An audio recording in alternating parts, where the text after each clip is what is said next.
Okay, good morning. This is another sound check.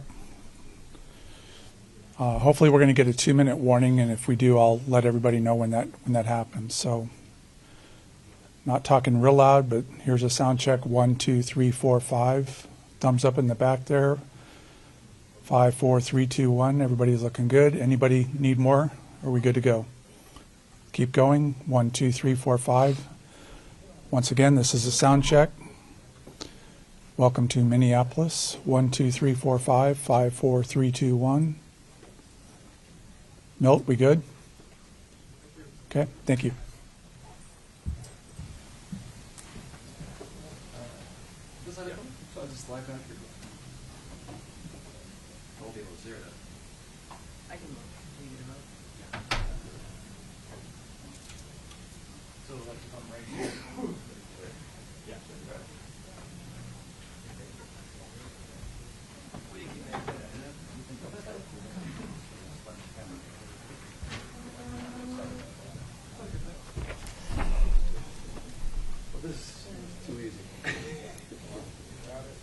Got it?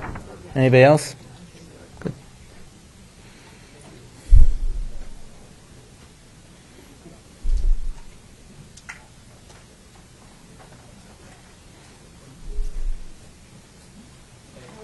Good. Cool. All right.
Work this morning, and I want to check.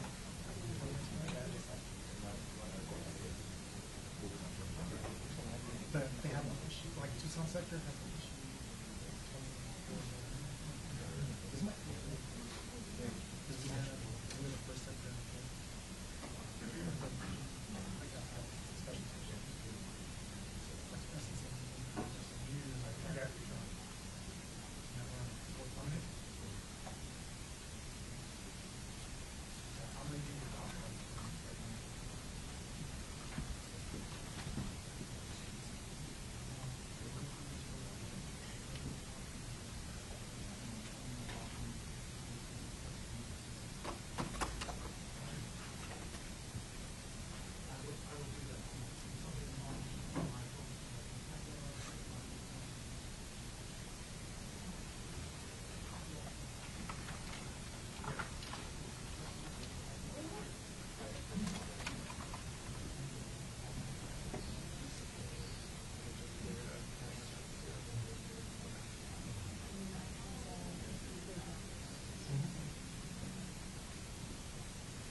Okay, just one real quick last audio check. We are looking at going, having this begin right on time at 8 o'clock, so. All right, we're good? All right.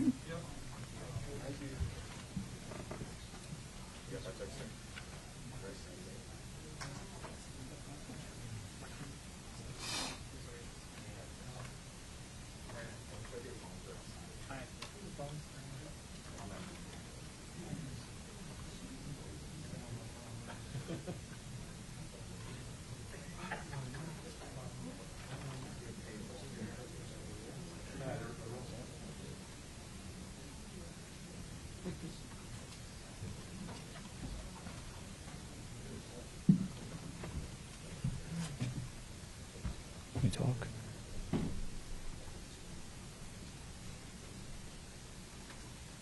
Check 1, check 2, mic check. Good.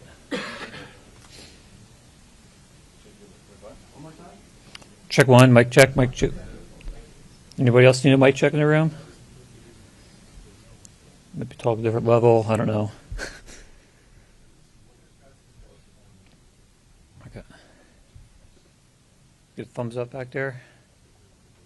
Sweet.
Good morning.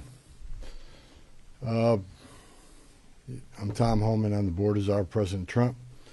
I'm here with Sam Olson, Field Office Director for the St. Paul office, and Ron Patello, Senior Advisor to the Commissioner of Customs and Border Protection, Border Patrol. Us three guys got just shy of 100 years in law enforcement, immigration enforcement. I worked with Ron 30 years ago in Dallas, Texas. He's been with the Border Patrol's entire career. During my press conference last week, I reported I had productive discussions with various state and local officials, including Governor, Attorney General, Mayor Frey, and law enforcement officials about increasing coordination in a lawful way between the county jails and ICE to avoid public safety threats being released back in the community. While we had our differences, one thing was clear. We all committed to public safety for all who live in the Twin Cities. We have made significant progress under the direction of President Trump, working with state and local officials here in Minnesota, and I expect that to increase in the coming weeks. We continue to have discussions. I'll have discussions this afternoon. We currently have an unprecedented number of counties communicating with us now and allowing ICE to take custody of illegal aliens before they hit the streets. Unprecedented cooperation. And I'll say it again.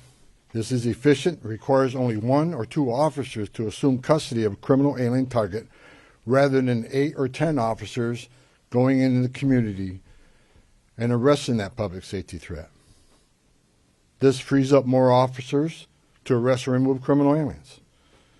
More officers taking custody of criminal aliens directly from the jails means less officers on the street doing criminal operations. This is smart law enforcement, not less law enforcement. It's safer for the community, safer for the officers, and safer for the alien. This coordination also makes it far more safe for the Twin Cities. Arresting a public safety threat in the safety and security of a jail is the safest thing we could do. Further, less public safety risks are being released back into the communities, reduces recidivism, so local law enforcement can direct their limited resources to other public safety matters in their community. This is another priority of President Trump. The state prisons already cooperate with ICE on this coordinated transfer of custody, and we thank them for that partnership, and we plan to do more with them. I also want to reiterate and emphasize we are not requiring jails to hold people past their normal release time for immigration purposes. We're not asking anyone to be an immigration officer. We are not asking any state or local official to do immigration enforcement activity. They are not. By merely notifying us before they release them, they don't hold them 1 minute past they normally would. Given this increase in unprecedented collaboration, and as a result of the need for less law enforcement officers to do this work in a safer environment, I have announced effective immediately we will draw down 700 people effective today. 700 law enforcement personnel. We have also fully integrated CBP personnel into the ICRO team structure under one unified chain of command. Not 2 chains of command. There'd be 1 chain of command here. Any large enforcement operation I've ever been involved with, there's 1 chain of command, and that's where we're moving forward. During my press conference last week, I announced that moving forward, ICE will be conducting targeted immigration enforcement operations, like ICE has traditionally done for decades, based on reasonable suspicion to question and detain. ICE will conduct these operations and transnational criminal organization investigations with a focus on national security and public safety. I want to be clear.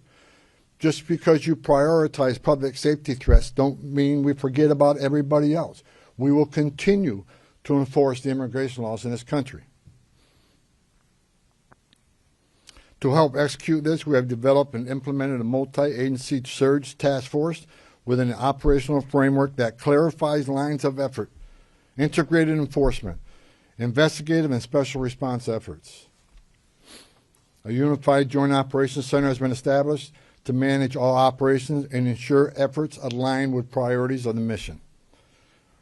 This reorganization also enables ICE to leverage joint intelligence capabilities to effectively target threats, as well as to reduce the overall personnel footprint and enhance public safety and confidence in the agency's capabilities and presence here. I have also ensured that officials from legal internal affairs offices remain on the ground as long as this operation continues. During our efforts to identify and implement improvements of how operations are planned, conducted, and managed, we identified a gap in regard to the use of body-worn cameras. And this was actually raised by the workforce when I started walking around talking to people here. Some officers and agents had them, some didn't. That inconsistency was unacceptable, so we moved immediately to prioritize full body cam deployment in the city. I discussed this with Secretary Noem a couple of days ago, and she made the decision to deploy them. The plan is to deploy them nationwide, but it's a priority for the city right now. There's actually $20 million in the spending bill to further fund the deployment of body cameras. The President is supportive of this decision because we have nothing to hide. We want to be fully transparent in what we do. The American people seek and deserve professional and trustworthy law enforcement, and I and the President expect that any misconduct will not be tolerated and will be swiftly addressed. The integration, structuring, and resources we have implemented will help ensure accountability and that targeted enforcement operations have a focus on national security threats and public safety threats, and they are conducted effectively, safely, and appropriately. Again, this is smarter enforcement, not less enforcement. For those who are not a national security threat or public safety risk, you are not exempt from immigration enforcement actions. If you're in the country illegally, you are not off the table.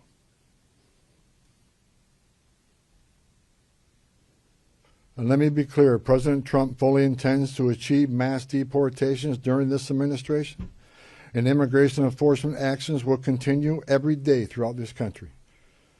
President Trump made a promise, and we have not directed otherwise. I heard rumors we have, untrue. Given that many public safety threats on our communities, many of which poured across the border during the Biden administration, it makes sense to prioritize public safety risks right now. Again, prioritization doesn't mean you forget about everybody else. But we have a criminal here and non-criminal here. The criminal has to be arrested first because they're the biggest threat to the community. My goal with the support of President Trump is to achieve a complete drawdown and end this surge as soon as we can. But that is largely contingent upon the end of the illegal and threatening activities against ICE and its federal partners that we're seeing in the community. We will not draw down on personnel providing security for our officers. I will not let our officers be put at risk.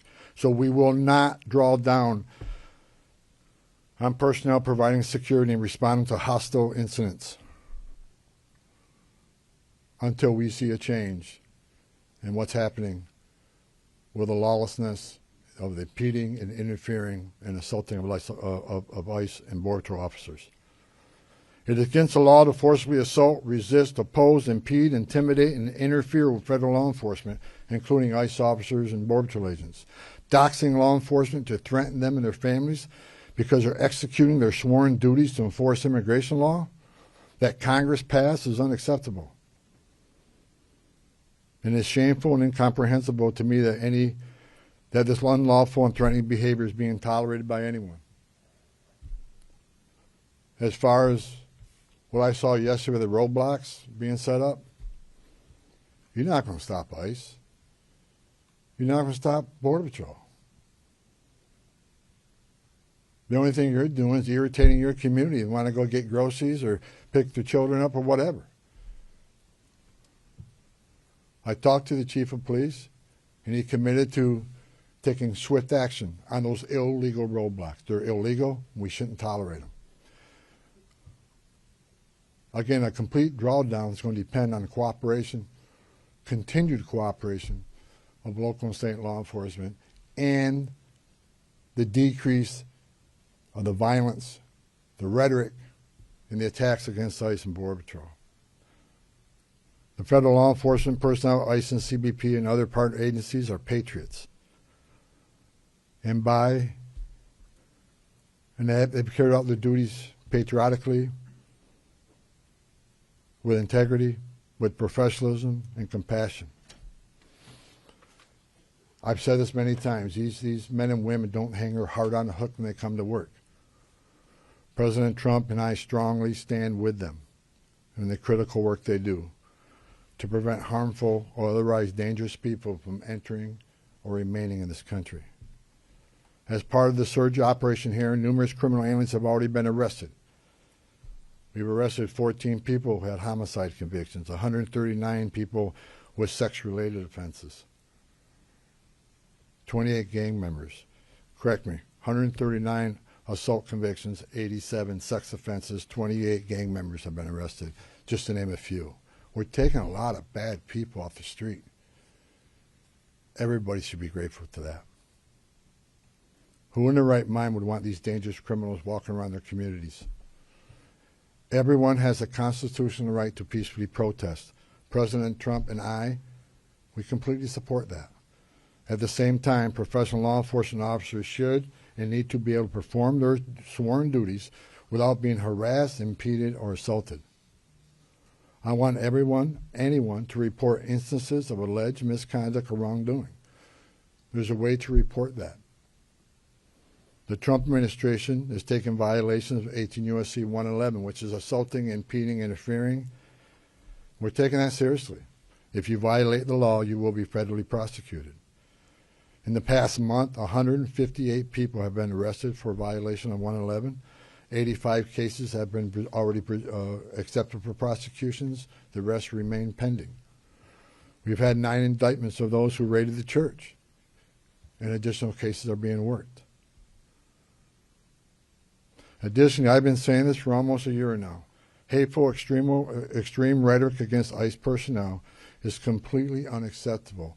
Please stop. I said back in March of this year, if the hateful rhetoric didn't stop, I was afraid there would be bloodshed. And there has been. President Trump and I, Secretary Noem, none of us want to see any bloodshed. It is no doubt encouraging and inciting certain people to violate the law, wanting to harm, and actually harm law enforcement, their families, is unacceptable. I want to say I appreciate the discussions had with the governor, Mayor Fry, and the Attorney General. We've had frank, honest discussions. We don't agree on everything, but we do agree on the need for public safety, and we do agree that ICE has a role to enforce the immigration laws of this country. I would implore the governor and the AG and the mayor and other political officials to urge in the most strong and urgent way to ask for calm in the community and to end the resistance, the impediment, the interference, again, protest.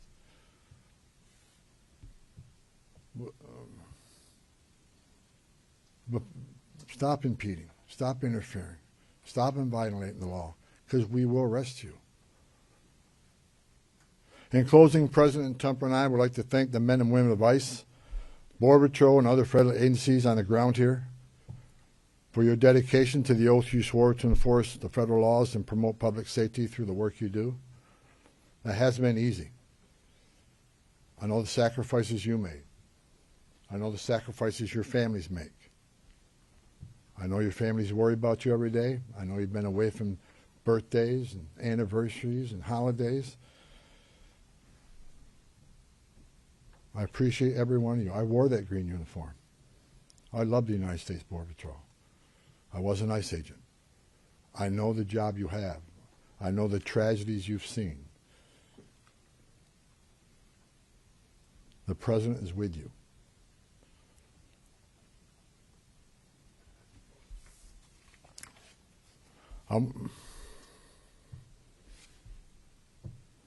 Again, I want to thank Governor Walz, Attorney General, and Mayor for the candid, insightful, productive discussions we had. Again, I'm not saying we agree on everything, but I think we all already accomplished great things in Minnesota. I am optimistic we will achieve even more in the coming days to make this city safer. I would also like to thank the numerous local law enforcement officials I was able to meet with the last 9 days since I arrived here. I appreciate hearing from local law enforcement, their perspective on what's happening. I appreciate the desire to enhance communications between their agencies and our agencies, and that communication has been vastly improved. I truly appreciate your commitment to respond to federal law enforcement in a time of need. Every chief I talked to, every one of them, promised to respond to any public safety issue when our officers out doing their sworn duty and people start crossing the line and they start impediment, interference. Every police chief has committed to doing their job and enforce public safety. We talked to a lot of sheriffs throughout the nation. We have unprecedented cooperation. I've yet to talk to a sheriff that said no. There's still more sheriffs we are in discussions with and talking to, but I have not heard no. I think they want to do the right things for the communities too. Lastly, I'd like to thank President Trump for his steadfast leadership and commitment to law enforcement, public safety, and prosperity. I've said this many times. I've worked for 6 presidents and 10 administrations. When it comes to public safety, border security, immigration enforcement, no one's done it better than President Trump. His success is unprecedented. Later on today, Secretary Noem is having a press conference on our southern border, the most secure border in the history of this nation, because of the leadership of President Trump and the men and women over there wearing a green uniform. Most secure border in the history of this country, which means less children are dying making that journey, less women and children are being sex trafficked, less fentanyl getting in this country to kill our young people, less known suspected terrorists being released in this country. The most secure border in a lifetime gives us the strongest national security we've seen. You can't have strong national security without strong border security. I wish I could be at that press conference, but the president has called me here. I just had a small part in it. The reason we have the most secure border is because of President Trump's leadership and the men and women wearing the green uniform, which I once wore. I just reported, I was down there with Commissioner Scott, CBP Commissioner Scott, 2 weeks ago. We went through that border in boat, forward drive, and in the air. We toured the border in California, Texas, and Arizona. And I did not see one illegal alien. Think about that. The last 9 months, no one's been released from that border. The most secure border in history of this nation. So God bless the men and women of the Border Patrol. God bless President Trump for his leadership. And God bless the United States of America. Now I'll take questions. Sir, you said that you're getting unprecedented cooperation. Where's that coming from? Is it coming from the sheriffs? Have you signed agreements with them? Are Hennepin and Ramsey County part of that? And the 700 officers leaving Minnesota, are they Customs and Border Patrol or ICE or? There's a mix, but that number is based on, number one, the cooperation again, rather than having whole teams out looking for a criminal alien was just released. Now we have one agent at that jail picking that person up. That and the operation has been successful on a number of arrests, so the target list is reducing. So with the efficiencies of the jails, with the efficiencies of the prison system working with us, and the target list decreasing, we had a whole team looking at what makes sense without risking officer safety and the security teams, and that number is 700. Look, we want to get back to the original footprint, the Minnesota footprint of what ICE officers looked like before this operation, plus the additional hires through the big, beautiful bill. A lot of these people, we got agents here from LA, New York, and Portland. There's problems there too. So we want to get people back to their home stations and enforce immigration laws in those areas. But the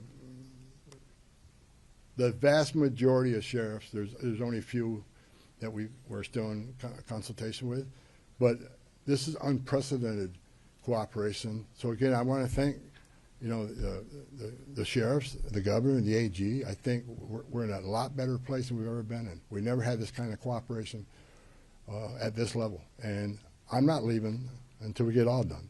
But I'm happy to say I'm extremely pleased with the leadership team and their outreach to the sheriffs, to the state, to the chiefs. I've talked to many of them. I didn't talk to all of them, but I plan on talking to every one of them before I leave and thanking them for their cooperation. Are you getting cooperation from Hennepin and Ramsey? Follow-ups right here. Go ahead. With everything that you've mentioned here right now, do you think this operation was a success here in Minnesota?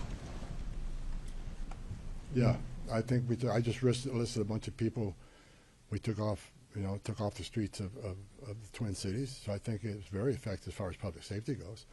Was it a perfect operation? No. No.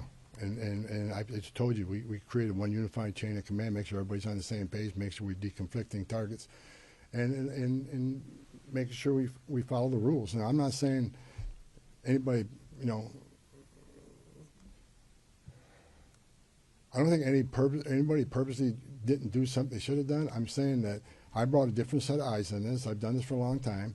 We made this operation more streamlined, and we established a unified chain of command, so everybody knows what everybody is doing. And not that it wasn't current before, but we approved upon that. So in target enforcement operations, we go out there. There needs to be a plan, and I want to make sure everybody has a plan. But I'm not going to sit here and point a finger at anybody that they failed. It was a great operation. We took a lot of public safety threats off the street. Right here. Can I ask a quick numerical, just clarification, and then get to my main question, please? So 700 leaving effective immediately. How many will that leave here once that group is out? Right around 2,000. And what is the pre-operation footprint? Well, 150. 150 is normal. But we got to remember now, we got special agents on detail here doing the fraud investigation. They're not going anywhere. They're going to finish their job. I'm talking about immigration enforcement efforts. Understood. So then my main question, we've talked to people who say they're protesting not the arrests of people with criminal backgrounds, but things like broad ICE patrols, random citizenship checks of people of color, and the detainment but no charges of U.S. citizens. So have you committed or will you commit to officers on the ground here ceasing those actions? What I have made clear, we're doing targeted enforcement operation. When we leave this building, we know who we're looking for, where we're most likely to find them, what their immigration record is, what their criminal record is. But as we continue to be forced in the communities, when we go to arrest that criminal target, if we find an illegal alien there, they're coming. We're not going to turn a blind eye to illegal immigration. That's why this partnership and this coordination is so important. We'd much rather work in the safety and security of jail. Look, I go to bed every night wondering if every one of our officers go home safely. I also am concerned that every person we're looking for is taken into custody safely. The best way to do that is to have a target enforcement operation, a well-planned operation. That's the way we've done it for decades.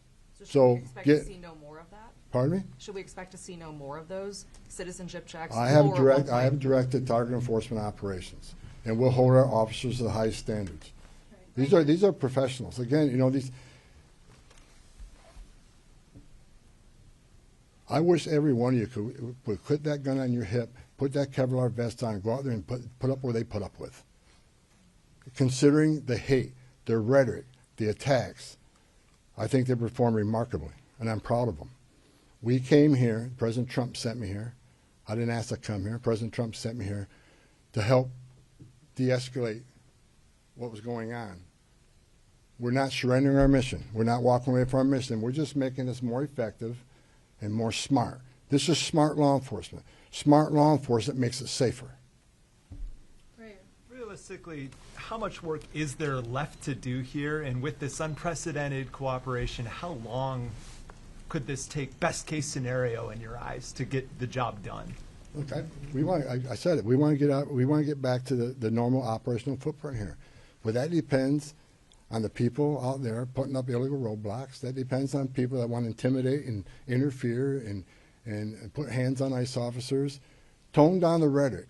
Stop violating the law and impeding and interfering with us, and the drawdown be quicker. I still got more discussions to have with some local law enforcement officers looking for their cooperation. The more cooperation we get, the less rhetoric and hate we see, and the less attacks means we can draw down even more quicker. So, you know, a lot of this has to do with assistance from the community. We want to get these men and women home. They got a job to do at home, and I think we come a long ways. I'm actually, yesterday afternoon I was sitting on my chief of staff, I'm actually amazed at the cooperation and agreements we already talked about and the willingness to work with us. We're doing better than I ever thought we would, seriously. And I'm excited about getting back to the business of enforcing immigration law without without arresting people for 111 for interference and impeding. We just want to do what we've done for 30 years, 40. I've done doing 40 years. We want to get back to doing the job, and that's what we plan on doing. And we're not. I want to keep this because I keep hearing it and hearing it and hearing it. We're not surrendering the president's mission on a mass deportation operation. If you're in the country illegally, if we find you, we'll deport you. But this is about target enforcement operation, and that's what we're going to be doing. Last question, go ahead. You've been talking about these filter blockades. People, just regular people, protesters are checking IDs, they're running people's plates, and they're not letting people who they think are ICE agents through. But we've seen Minneapolis Police Department roll by and ask these protesters, are they doing okay, and they let these things stay up for extended periods of time. What do you make of MPD's lack of action on this matter? When I was away to wear the roadblocks yesterday, I called the chief of police, and he went and disbanded them after I got off the phone with him. He has promised to take enforcement action. It's illegal. You can't do that. And again, a message to those folks, what are you doing? You really think you're going to stop an ICE and CBP from doing the job? It's a joke. Only people you're hurting is your own community who wants to go and get groceries, pick up the dry cleaning, or go to work, whatever. You're just hindering them. Stop. Just stop. All right, I no just more have a questions. quick clarification on the body No more cameras. questions, guys. Just a Thank you. clarification. Mr. Homan, could you just talk about the targeted list? How big is Asking that Manager Jones to list? report those only a miss